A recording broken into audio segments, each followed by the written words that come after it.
I don't think this uranium is original. It is fake. To double check this, I need to take this uranium to my lab. Only then. Sorry, bro.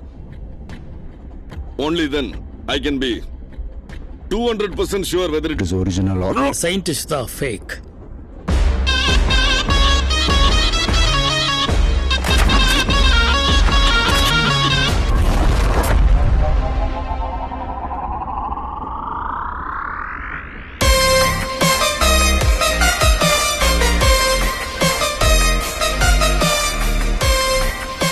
என் வேஷம் கலஞ்சாலும்